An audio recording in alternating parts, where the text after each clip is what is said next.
ఎందుకొచ్చావో మర్చిపోయావు. కడుపులో ఉండగా ఏ ప్రమాణం చేశావో మర్చిపోయావు.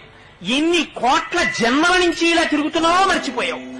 మళ్ళీ నా వాళ్ళు 4 రూపాయలు సంపాదించాలని మళ్ళీ పట్టుకుని బయలుదేరావు. ఇంత సంపాదించి నువ్వు పట్టుకెళ్లేదేముందో చూపించు.